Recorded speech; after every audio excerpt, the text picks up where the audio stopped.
Bonjour à toutes et à tous, bonjour pour ceux qui nous suivent depuis les conférences de ce matin.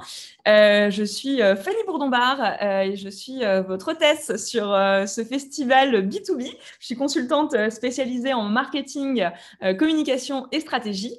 Et j'ai le plaisir d'animer cette matinée. Nous sommes navrés pour les quelques minutes de retard dû à un petit souci technique. Je vous propose du coup qu'on attaque sans transition aucune. Je vous présente nos participants. Nous avons donc Adeline Lemercier, qui est directrice marketing chez Pledzi. Pledzi, qui est un outil d'inbound marketing, mais elle vous en parlera bien mieux que nous, bien mieux que moi, pardon. Bonjour. Ça y est, je raconte n'importe quoi. Nous avons Hervé Gonnet, qui est fondateur de GetQuanti et qui en parlera également mieux que moi. Et puis Diane Marcelin, qui est social influenceur B2B chez Aressi, qui est une agence B2B. Alors, bonjour à tous les trois. Nous allons nous lancer directement dans le vif du sujet pour rattraper notre retard. Donc, notre conférence pose la question, est-ce que l'inbound est le pare-choc anti-crise quand les prospects ne sont plus joignables? Et du coup, je vous invite peut-être à nous dire, alors vous y allez, vous prenez la parole, c'est une discussion, hein, quand vous voulez, comment est-ce que vous avez utilisé ou pas l'inbound pendant cette période de crise? Hervé, tu veux te lancer? Oui, bonjour, bonjour à tous, excusez-moi. Voilà. Écoutez, donc je suis Hervé Gonnet, je suis le fondateur de GetQuanti. Nous sommes une solution de tracking des sites internet, entre autres, qui permet en inbound de repérer quels seraient les visiteurs jusqu'à l'anonyme qui auraient visité votre site internet. Alors attends, je me permets juste, Hervé, peut-être que ton micro n'est pas exactement bien positionné, on ne t'entend pas très bien. Est-ce que vous m'entendez mieux comme ça? Yes, Oui. c'est mieux. Voilà, donc je vais le mettre beaucoup plus à côté de moi. Et donc, je disais qu'on a une solution qui permet donc d'identifier des visiteurs sur des sites Internet. Et du coup, pour lancer un peu cette session sur l'inbound, j'avais d'abord un premier cadeau à vous faire, qui est que nous-mêmes, en inbound, pour lutter contre la crise, on a créé un baromètre du B2B qui a monitoré l'ensemble du trafic B2B de nos clients depuis à peu près janvier 2020, et qui représente à date 190 millions de visites identifiées. Et le premier chiffre que je voudrais vous donner en fait sur le sujet, c'est que suite au Covid, on va dire qu'il y a eu lieu à peu près en janvier 2020, on a monitoré si ou pas le trafic des sites Internet B2B a donc augmenté, puisque là, on parle d'inbound et donc de trafic naturel qui serait venu sur le site Internet. Et la mauvaise nouvelle, c'est qu'à aujourd'hui, bien qu'on pense qu'il y a une reprise, en fait, on est encore 22% en dessous du taux de trafic B2B que l'on avait avant le Covid. Et pour ce faire, je vais donc vous poster un petit lien tout à l'heure qui va aller vers l'analyse de ce marché-là. Vous pouvez regarder en fait, par vous-même si dans votre métier, en fait, les tendances sont plutôt à la hausse ou à la baisse. Ensuite, deuxièmement, par rapport à l'inbound, par rapport aux aspects post-Covid, l'inbound, je définirais comme étant toute possibilité de créer du contenu qui va attirer des prospects sur votre site Internet. Eh bien, moi, en fait, l'inbound, en fait, j'y crois pas trop dans un premier temps. Pourquoi? Parce que nous, on l'a mis en place et en fait, c'est assez long à mettre en place. Il faut créer du contenu, il faut réfléchir à quels sont les personas à qui on veut en fait donner en fait ce fameux contenu. Et en plus de ça, il faut aussi avoir une démarche un peu en tunnel. C'est-à-dire qu'on va faire venir les gens sur le site Internet, ensuite derrière, on va essayer de les qualifier pour ensuite obtenir des NQL. Et tout ça, en fait, prend du temps. Donc, si, quelque part, je vais répondre très rapidement, en fait, le l'inbound, ça prend beaucoup de temps et ça prend beaucoup de ressources. Par contre, les bonnes nouvelles, c'est que quelque part, aujourd'hui, quand on regarde l'ensemble des trafics de nos clients, 70% de leurs visiteurs viennent de l'inbound. C'est-à-dire qu'aujourd'hui, c'est les 2 tiers en fait, de votre trafic proviendra non pas de l'achat de clics sur Google, peut-être pas de l'emailing, mais surtout en fait via l'inbound. Donc en fait, ça rapporte énormément, et même ça rapporte tout le temps dans le temps. Et voire même avec une bonne inbound, vous pouvez aussi augmenter à peu près de 50% votre taux d'autorité. C'est ce qu'on a vu par exemple sur notre propre site Internet. Maintenant aussi, des derniers petits chiffres aussi pour alimenter la conversation. On a demandé en fait à nos clients quels étaient leurs budgets répartis justement en inbound, en emailing, en achat sur Google AdWords, mais là en social media. Là, je vais donc vous livrer en fait le résultat de cette étude qui dit que finalement l'inbound ou le SEO, le coût pour faire venir une entreprise identifiée sur votre site internet est de 0,5 euros, 50 centimes. Ça coûte presque rien de faire venir en fait quelqu'un sur votre site internet, 50 centimes. Faire venir quelqu'un quand on y base de données d'email, c'est très très bien aussi, mais dans ce cas, ça va coûter à peu près 3 euros. Donc, c'est 3 euros, je dirais, le lead venu sur le site Internet. Quand on achète via du Google AdWords, c'est à peu près du 15 euros. Et quand on fait du social media, bon, on a testé, dans ce cas-là, on arrive presque à du x10, c'est à presque du 150 euros. Donc, on voit bien que faire venir des gens sur le site, c'est possible. À un coût moins, c'est 50 centimes. Et la dernière chose que je voudrais rajouter pour lancer un peu la conversation, c'est que finalement, c'est aussi le meilleur moyen de capter de la data.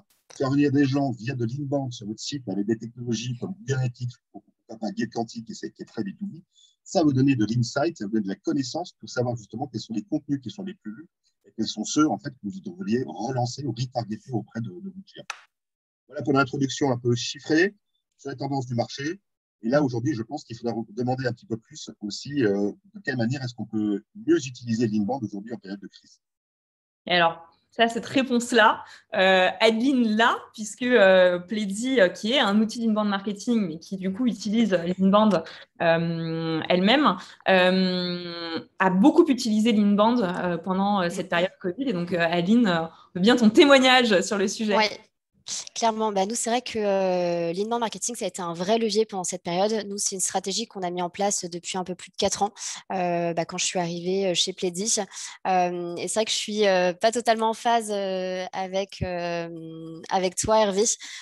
Pour moi, je trouve que la façon... L'inbound marketing est un terme aujourd'hui qui peut faire peur, mais pour moi, en fait, ça reste une stratégie marketing qui a été revue un peu au goût du jour, j'ai envie de dire. C'est-à-dire que c'est une stratégie qui vise à attirer à soi via du contenu en intéressant ses prospects, mais en fait, ça s'appuie sur des choses en fait qui étaient là déjà dans une stratégie marketing. Premièrement, les personas, c'est définir sa cible. C'est un prérequis de la stratégie marketing. Le deuxième point, définir ses objectifs. Ensuite, se positionner là où ils sont. Donc pour moi, je trouve que c'est pas si compliqué que ça. Ce qui rend les choses compliquées, c'est qu'on a envie que tout soit parfait en tant que marketeur, et ça qui complexifie les choses. Pareil au niveau des résultats. En effet, on se demande souvent qu'est-ce que ça peut apporter comme résultat et en combien de temps. Et nous, on le voit avec certains clients, en fait, ça peut générer des résultats assez rapidement. On a un super client qui a vu en fait ses premiers clients signés en à peine 2 mois. Et du coup, je voulais un peu rebondir sur cette introduction et sur la partie inbound et comment ça nous a aidé pendant cette période. Donc nous, clairement, un peu comme toutes les entreprises, lors de la première semaine du confinement, tous les chiffres se sont écroulés, que ce soit en termes de trafic, de lead, de prospection. Et en fait, on a vu que très rapidement, donc au bout de la deuxième, troisième semaine, on a eu en fait toutes les actions marketing qui nous ont permis de garder le cap, que ce soit en termes de trafic. Nous, pour le coup, on n'a pas senti cette baisse de trafic. Au contraire, le mois d'avril a été un top mois. On est passé de 27 000 visites à 35 000. Et en fait, aujourd'hui, on a un trafic qui est assez stable. Pareil, en termes de génération de leads, on a eu un gros boom au mois d'avril parce qu'en fait, les gens, en fait, ils étaient en veille parce que soit ils n'avaient pas d'activité, et du coup, ils ont pris le temps de faire de la veille, ou alors ils avaient besoin d'avoir des bonnes pratiques, de savoir quoi mettre en place assez rapidement. Et du coup, en fait, ils passaient beaucoup de temps sur les blogs, sur les réseaux sociaux et sur les webinaires. On a eu des taux de participation qui ont totalement décollé. Là où on était un peu moins de 50% de taux de participation, là, on était à presque 60-70%. Et en fait, on s'est rendu compte que toutes les actions marketing qu'on a mis en place dans le passé, donc via les webinaires, via l'article de blog, les réseaux sociaux, en fait, via tous les process qu'on a mis en place et toutes les actions qu'on a fait perdurer, en fait, c'est ça qui nous a permis de tenir le cap, de générer aussi des prises de rendez-vous. Je ne sais pas si vous, ça a été de même, mais nous, la prise de rendez-vous via la prospection, c'est totalement écroulé. On a vu nos chiffres divisés par 5. Là où, au niveau du marketing, une fois qu'on avait nos leads, qu'on les amenait à devenir des MQL, donc des leads qualifiés par le marketing, et on les envoyait aux commerciaux, en fait, une fois que nos SDR, donc ceux qui s'occupent de la qualification, arrivaient à joindre nos prospects, en fait, ils arrivaient très facilement à les convertir en opportunités parce que les prospects nous connaissaient. Et en fait, c'était beaucoup plus simple de lancer la discussion, de les joindre aussi. Avec le télétravail, c'était impossible de joindre les standards. Et en fait, le premier lien, c'était le marketing. Moi, j'ai eu pas mal de prospects qui me répondaient à mes emails de nurturing. Et en fait, je transférais juste l'email aux commerciaux et c'était juste magique. Donc, en fait, tu es devenu SDR. C'est ça. Pendant donc voilà. toute la période Covid. Et tu as changé un petit peu la façon dont tu dont tu communiquais, tes contenus, etc. Ou tu es resté sur la même ligne que ce qui était prévu? Alors, on s'est posé pas mal de questions. Dès la première semaine du confinement, on a décidé de ne pas agir tout de suite. On a attendu. Et ça, je trouve que c'est un autre avantage de inbound marketing, c'est qu'en fait, on est capable de mettre en place des outils pour mesurer, traquer. Et donc, du coup, en fait, on a attendu 2 semaines avant d'agir. En termes de communication, on n'a rien changé. Pour nous, en fait, on est persuadé depuis quelques années que pour avoir des résultats, toucher ses prospects, être présent et attirer, en fait, faut être transparent, faut apporter de la valeur, etc. Faut être humain, personnaliser son discours, personnaliser ses messages. Donc, on a continué dans cette tendance-là. On a fait varier par contre nos moyens, nos canaux. Par exemple, on s'est posé la question d'arrêter la partie campagne payante parce que toutes les entreprises s'étaient positionnées. Les coûts avaient explosé, notamment sur LinkedIn Ads, et on s'est posé la question. Donc, on a réduit un peu notre budget. Donc, en fait, on n'a pas changé notre façon de communiquer. On a juste potentiellement réajusté un peu nos canaux d'acquisition. En fait, vous avez été malin. C'est un peu le fil rouge qu'on a depuis Ouais. cette matinée. Le fait de dire, c'est quoi être malin en marketing? Comment est-ce qu'on est authentique? Comment est-ce qu'on utilise, Hervé nous présentait tous les chiffres et toute la data, et comment est-ce qu'on utilise ça et qu'on en tire de jolies conclusions, en fait, pour optimiser. Et alors, je crois qu'en termes de jolies conclusions et de jolis dispositifs, on a Diane qui a des choses à nous raconter. Je me suis vraiment reconnue dans ce que tu disais, Adeline, parce qu'on a été vraiment confrontés à ce même type de problématique. On a été vraiment challengés par typiquement Dassault, donc fleuron des entreprises françaises, qui s'adresse plutôt à des gros industriels, qui nous a dit en plein deuxième confinement, on aimerait se positionner sur une totale nouvelle cible, plutôt côté start-up, entrepreneur, etc. Et donc là, on a mis en place tous ces dispositifs où on se rendait déjà compte que ça marchait avant, mais encore plus pendant le Covid. Et je pense du coup à tout ce qui est webinaire, site, etc. Et donc pour ça, on a aussi joué sur un nouveau levier, c'était les influenceurs. Parce qu'on a dit créer du propre contenu, ça prend du temps, etc. Donc ce qu'on leur a proposé, c'est plutôt de la co-création, ce qui fonctionne aussi et qui permet d'avoir cet effet d'écho qui était beaucoup trop cher sur du payant sur les social media. Et en même temps, notre cible, qui était très start-up entrepreneur, on fallait les toucher sur les social media parce qu'on savait que c'était là qu'ils se trouvaient.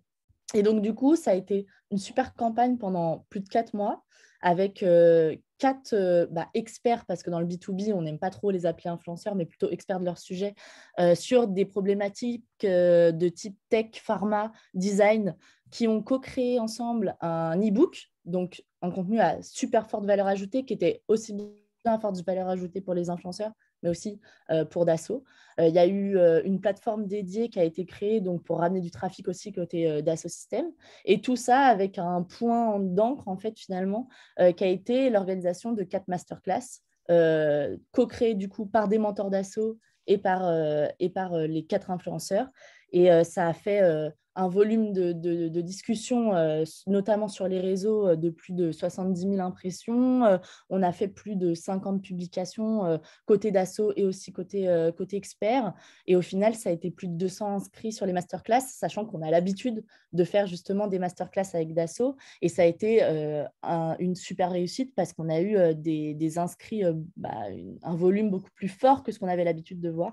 Et je pense qu'ils ont été contents et ça a été l'occasion en plus pour eux de se positionner sur une nouvelle cible, sur un nouveau message et de se dire, bon voilà, nous on est une grande entreprise, on subit le Covid, mais on est aussi hyper innovant et maintenant on se positionne sur limite de la com de start-up, quoi. Et s'adapter à des nouvelles cibles, etc. Ça a été des challenges hyper intéressants à challenger et je pense qu'on l'a plutôt fait et ça a été une belle réussite maintenant, quoi. Donc, ouais. On parlait, déjà bravo, du coup c'est une réussite qui est vraiment canon. On parlait ce matin justement avec Laurent et Charles de 2 choses, c'est-à-dire le fait d'arriver à oser. Et Laurent disait que des fois c'était compliqué dans les grands groupes d'oser, mais on voit aussi que c'est possible. Ouais. Quand la direction se lance et se dit bah ok on y va, c'est possible d'oser, c'est possible de faire différent. Des codes classiques qu'on connaît. Il y a 2 questions. Alors, il y a une première question qui est c'est plutôt une remarque de Jamie qui dit que la vraie difficulté de l'inbound, c'est de devoir collecter les infos des prospects dès la première visite, parce que les cookies ne sont plus ou quasi plus utilisables, que donc le retargeting n'est plus un levier aussi fort de l'Inbound. Et alors là, Jérémy, mais quelle transition exceptionnelle pour notre conférence qui suit, qui s'appelle RGPD et cookies-tiers. La fête est-elle finie? Et nous allons donc répondre à ça. Donc là, je ne pouvais pas faire mieux, mais c'est incroyable. Depuis le début, le chat me fait mes transitions. Donc ça, c'est génial. J'ai plus rien à faire. Je peux aller prendre mon café. Et on va justement parler de ça et de en fait, en quoi, si c'est toujours une super opportunité et pourquoi et comment on est malin dans ce sujet-là. C'est notre mantra. Et puis, nous avons une question pour Adeline en direct qui demande ce que tu fais si ton client a visualisé ta communication, qu'en gros, il est engagé d'un point de vue marketing, mais qu'il refuse de répondre au téléphone, qu'il te ghoste. Alors, donc ça nous arrive souvent. Et c'est tout là pour moi aussi l'intérêt de l'inbound marketing, où dans l'inbound marketing, il y a une partie qui est de créer de la relation avec son prospect via le nurturing, le nourrir avec du contenu. Et en fait, on remarque que nous, on nourrit la discussion jusqu'à ce que le prospect devienne client ou pas, donc jusqu'à la fin du funnel. Et en fait, donc, imaginons le MQL, le contact est envoyé aux commerciaux, mais qu'il n'y a pas de prise de rendez-vous. Il continue à être nourri par notre nurturing. Et en fait, il va continuer à recevoir du contenu et potentiellement, on va attendre qu'il soit prêt. Nous, on le voit, par exemple, je vais être un peu plus précise, c'est que j'ai des contacts qui sont envoyés chez les commerciaux qui ne sont pas tout de suite... qui ne sont pas convertis en opportunités. Et en fait, ils reviennent sur le site, ils sont réengagés, ils vont faire une demande de démo. C'est juste que ce n'était pas le bon moment. Et en fait, c'est grâce au nurturing qu'on va le nourrir et qu'on va être là. Et puis, en fait, quand il sera prêt à nous parler, il nous aura en tête, il fera d'autres actions qui nous permettront de le recontacter au bon moment. Alors, je ne sais pas si tu as la stat, mais Margot demande combien de mails nurturing t'envoie en moyenne. Alors, donc nous, on envoie un email toutes les 2 semaines, donc via notre campagne de nurturing, et après on va avoir la newsletter qui est envoyée une fois aussi toutes les 2 semaines. Donc en gros, on a une communication par semaine max. Et ça, c'est parce que vous avez fait des tests à plus ou à moins et que vous êtes arrivé à ce chiffre-là. C'est ce qui marche. Enfin, comment vous êtes arrivé à ce chiffre-là? Alors, j'avoue que ça a été un peu des tests et puis aussi notre ressenti. Moi, je sais qu'en tant que marketeuse, j'aime pas être sursollicitée. Donc voilà, c'est quelque chose qui s'est fait assez naturellement. Voilà. Et alors, j'ai Marie qui dit la vraie difficulté, c'est d'envoyer la bonne info pertinente au bon moment par rapport à la maturité du prospect et son positionnement dans le funnel. Avez-vous des solutions? Ouais. J'en ai aux têtes. Je peux pas prendre parti, mais vous avez des solutions autour de la table si vous allez chercher ce que font les boîtes respectives de nos intervenants. Voilà, n'hésitez pas à les rajouter sur LinkedIn pour leur poser la question de s'ils ont des solutions.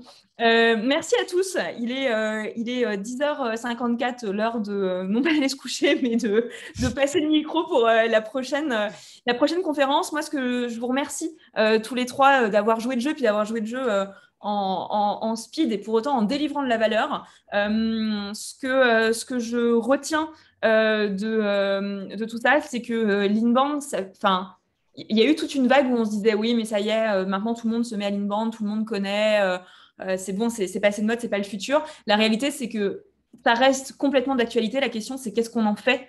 Comment on arrive à utiliser la data de manière pertinente? Comment est-ce qu'on continue à oser, à poser les bons messages? Et c'est pas juste réservé aux startups. Ça fonctionne aussi sur les grands groupes. Mais pour autant, on n'a pas forcément besoin d'avoir les moyens des grands groupes pour faire quelque chose de pertinent. Et être malin, c'est aussi avoir du jus de cerveau, parce que un grand groupe qui a les plus gros budgets possibles, s'il n'y a pas la dimension conception, réflexion des messages, le bon dispositif derrière, il ne se passera rien, parce que de toute façon, il ne sera pas pertinent et il ne touchera pas ses cibles. Merci beaucoup et je vous invite du coup à nous rejoindre sur la conférence autour de du RGPD et des cookies tiers. C'est pas forcément un sujet qui nous semble très sexy et pourtant la conf va être canon. Bonne matinée à tous. Merci à tous les trois. Merci. Au revoir, bonne journée. Merci à tous. Au revoir. Merci.